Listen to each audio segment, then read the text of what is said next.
കൂടുതൽ വിവരങ്ങൾ കാസർഗോഡ് നിന്ന് നൽകാനായി ഇപ്പോൾ സിജു കണ്ണൻ കൂടി നമുക്കൊപ്പം ചേരുന്നുണ്ട്. മുഖ്യമന്ത്രി വി.ഡി. സതീശനുമായി അടുത്ത ബന്ധമുള്ള യൂത്ത് കോൺഗ്രസ്സുകാർ ഉൾപ്പെട്ട മയക്കുമരുന്ന് കടത്ത് കേസിൽ ചുരുളെറിയാൻ രഹസ്യങ്ങൾ ഏറെയുണ്ട്. ഇവർക്കായി ലഹരി കേരളത്തിലേക്ക് എത്തിക്കുന്നത് കർണാടക സ്വദേശിയായ റിയ എന്ന യുവതിയാണ്.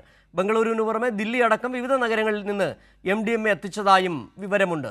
സിജു കണ്ണൻ ചെന്ന് സിജു, ഏതായാലും ഈ വാർത്ത കേരളമാകെ ഞെട്ടിയ ആ വാർത്ത, കേരളത്തിലെ ലഹരി മാഫിയയ്ക്ക് സംസ്ഥാന മുഖ്യമന്ത്രിയുമായി വളരെ അടുപ്പമുണ്ട് എന്നുള്ള വാർത്ത പുറത്തു വരുന്ന കാസർഗോഡ് നിന്നാണ്. അതുകൊണ്ട് തന്നെയാണ് ആ വാർത്ത അതിൻ്റെ ഒരു ചെറിയ തരിയിൽ നിന്ന് വലിയ വലിയ വാർത്തകളിലേക്ക്, വലിയ സ്ഫോടനങ്ങളിലേക്ക് പോവുകയാണ്. ഈ വാർത്തയിൽ നിന്ന് റിയ എന്ന് പറയുന്ന യുവതി കൂടി ഈ വാർത്തയിൽ പുതിയ ഒരു കഥാപാത്രമായി കടന്നു വരുന്നു. വലിയ അർത്ഥത്തിൽ കേരളത്തിലാകമാനം ഈ മയക്കുമരുന്ന് എത്തിക്കുന്നതിൻ്റെ പ്രധാനപ്പെട്ട കണ്ണികളായിരുന്നു കാസർഗോഡ് പിടിയിലായതെന്ന് തന്നെയാണ് നമുക്ക് മനസ്സിലാക്കാൻ കഴിയുന്നത്, അല്ലേ?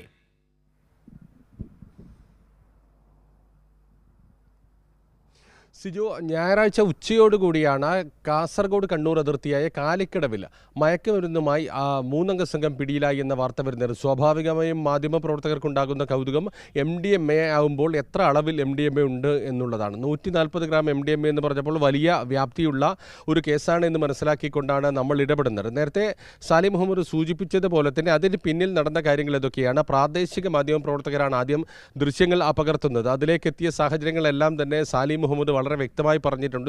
ഈ പരിശോധന നടത്തുമ്പോൾ ആദ്യം തന്നെ ഇവർ ഈ പോലീസിനോട് രഹസ്യമായി തങ്ങളുടെ രാഷ്ട്രീയ സ്വാധീനത്തെക്കുറിച്ച് സൂചിപ്പിച്ചിരുന്നു എന്നുള്ളതാണ്. പക്ഷേ പോലീസ് ഉദ്യോഗസ്ഥരിൽ ചിലർ നടത്തിയ തന്ത്രപരമായ ഇടപെടലാണ് ഇങ്ങനെ ഒരു കേസ് 140 ഗ്രാം MDMA-യുമായി ആളുകൾ പിടിയിലായ ഒരു കേസിന് അതിന് ഇത്രയും വലിയൊരു വ്യാപ്തിയുണ്ട് എന്ന് കേരളത്തിലെ ജനങ്ങളെ ബോധ്യപ്പെടുത്തുന്ന തരത്തിലേക്ക് എത്തിയത്. ഏതായാലും ആദ്യം പ്രാദേശിക മാധ്യമ പ്രവർത്തകർ ദൃശ്യങ്ങൾ പകർത്തുന്നു. സാധാരണ നിലയിൽ ദൃശ്യമാധ്യമങ്ങളെല്ലാം തന്നെ, പത്രങ്ങളെല്ലാം തന്നെ അത് വലിയ വാർത്തയായി നൽകുന്നു. രാത്രിയോടുകൂടിയാണ് ഇതിന് പിന്നിലുള്ള മറ്റ് കാര്യങ്ങൾ പുറത്തേക്ക് വരുന്നത്. വി.ഡി. സതീശൻ ഉൾപ്പെടെയുള്ള ആളുകളുമായി അടുത്ത ബന്ധം, ഒന്ന് വി.ഡി. സതീശൻ ഉൾപ്പെടെയുള്ള ആളുകളുമായി അടുത്ത ബന്ധം പുലർത്തുന്ന ഒരാൾ, മറ്റൊരാൾ നാലാമനായി പിടികൂടിയ സൈനുൽ ആബ്ദീൻ്റെ സഹോദരന് രമേശ് ചെന്നിത്തലയുമായി അടുത്ത ബന്ധമുണ്ട് എന്നുൾപ്പെടെയുള്ള വിവരം കൂടി പുറത്തു വരുന്നു. രമേശ് ചെന്നിത്തലയുമായി അടുത്ത ബന്ധമുണ്ട് എന്ന് കാണിക്കുന്നതിന് വേണ്ടി പോലീസ് ഉദ്യോഗസ്ഥരുമായി അത്തരത്തിൽ കാര്യങ്ങൾ സംസാരിച്ചിരുന്നു എന്നടക്കമുള്ള വിവരങ്ങളാണ് നമുക്ക് ഇപ്പോൾ ലഭിച്ചുകൊണ്ടിരിക്കുന്നത്. ഏതായാലും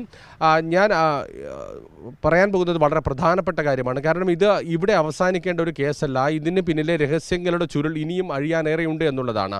പോലീസ് ഇപ്പോൾ അന്വേഷണത്തിൽ 4 പേരെ അറസ്റ്റ് ചെയ്തിരിക്കുന്നു. അവർ റിമാൻഡിലാണ്. അതിനുശേഷം ഈ കേസുമായി ബന്ധപ്പെട്ട് വലിയ ഒരു തുടർ നടപടികളിലേക്ക് കടക്കേണ്ടതുണ്ട്.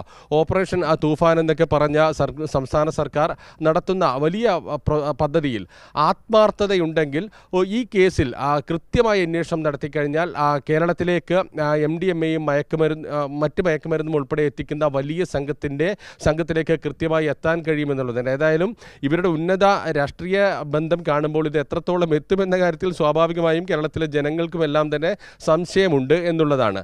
റിയ എന്നൊരു യുവതിയാണ് ബംഗളൂരുവിൽ നിന്ന് ഇവർക്ക് മയക്കുമരുന്ന് എത്തിക്കുന്നത് എന്നാണ് വളരെ പ്രധാനപ്പെട്ട കാര്യം.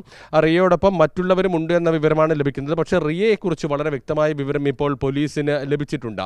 ഒരു മാസത്തിനിടയിൽ ഈ എറണാകുളം കേന്ദ്രീകരിച്ച് പ്രവർത്തിക്കുന്ന യൂത്ത് കോൺഗ്രസിൻ്റെ മയക്കുമരുന്ന് മൊത്ത കച്ചവട സംഘത്തിന് വേണ്ടി 4 തവണയാണ് റിയ ഈ ബാംഗ്ലൂരുവിൽ നിന്ന് മയക്കുമരുന്ന് എത്തിച്ചത് എന്നൊരു വിവരമാണ് ലഭിക്കുന്നത്. ഇവരുടെ കയ്യിൽ 500 ഗ്രാം MDMA മലപ്പുറത്തും കണ്ണൂരും കാസർഗോഡും വിതരണം ചെയ്യാൻ കൊണ്ടുവന്നു എന്നുള്ളതാണ് പറയുന്നത്. കാരണം കേരളത്തിലെ മൊത്ത കച്ചവടക്കാരായ ഇവർ 500 ഗ്രാം MDMA കൊണ്ടാണ് ഇവർ നടക്കുന്നത്. അപ്പോൾ സ്വാഭാവികമായും മറ്റുള്ളവർ ചിന്തിക്കുന്നത് റിയ ബംഗളൂരുവിൽ നിന്ന് കൊണ്ടുവരുമ്പോൾ എത്ര കിലോ MDMA ഇവർക്ക് എത്തിച്ചിട്ടുണ്ടാകും എന്നുള്ളതാണ് ഏറ്റവും പ്രധാനപ്പെട്ട കാര്യം. MDMA-യുടെ അളവിനെ സംബന്ധിച്ച് പറയുമ്പോഴാണ് MDMA-യുടെ 500 ഗ്രാം എന്ന് പറയുന്നത് വലിയ അളവാണ്. അതിൽ 1 ഗ്രാം അല്ലെങ്കിൽ 1 ഗ്രാമിൽ താഴെ എന്ന് പറയുന്നതിന് തന്നെ വില വളരെ കൂടുതലുമാണ്. 500 ഗ്രാം എന്ന് പറയുമ്പോൾ തന്നെ അതിൻ്റെ വ്യാപ്തി, അതിൻ്റെ ആ പണത്തിൻ്റെ ഒരു വലിപ്പം കൂടി ആൾക്കാർക്ക് ബോധ്യപ്പെടേണ്ടതുണ്ട്. അതുകൊണ്ടാണ് ഒരുപക്ഷെ സിജു പറഞ്ഞ പോലെ 500 ഗ്രാം ഇവിടെ എത്തിയപ്പോൾ ഉണ്ടെങ്കിൽ എത്ര ഉണ്ടായിരുന്നിരിക്കണം റിയയുടെ കയ്യിൽ?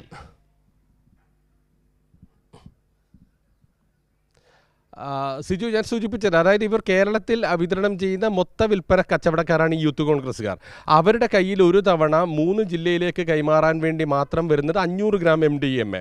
സ്വാഭാവികമായും റിയ എന്ന് പറയുന്ന പ്രധാന കാരിയർ എത്ര കിലോ MDMA ഇവർക്ക് കൈമാറിയിട്ടുണ്ടാകുമെന്നുൾപ്പെടെയുള്ള കാര്യങ്ങളിലാണ് അന്വേഷണം വളരെ കാര്യക്ഷമമായി നടക്കേണ്ടത്. സിജു സൂചിപ്പിച്ച ഒരു കാര്യം, 900 രൂപയ്ക്കാണ് ഈ റിയ ഉൾപ്പെടുന്ന സംഘം ബംഗളൂരുവിൽ നിന്ന് ഇവർക്ക് MDMA എത്തിച്ച് നൽകുന്നത്. അതായത് 1 ഗ്രാമിന് 900 രൂപ എന്ന നിലയിൽ.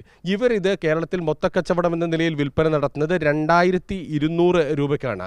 2200 രൂപയ്ക്ക് ഇവർ നൽകുന്നത് ഇടനിലക്കാർക്കും അതോടൊപ്പം തന്നെ ചെറുകിട കച്ചവടക്കാർക്കുമാണ്. അത് ഓരോ ജില്ലയിലും ഗ്രാമനഗര വ്യത്യാസമില്ലാതെ പടർന്നു നിൽക്കുന്ന വലിയ ലഹരി റാക്കറ്റിന്റെ ശൃംഖലയുടെ അവസാനത്തെ കണ്ണികളാണ് ഇവർ.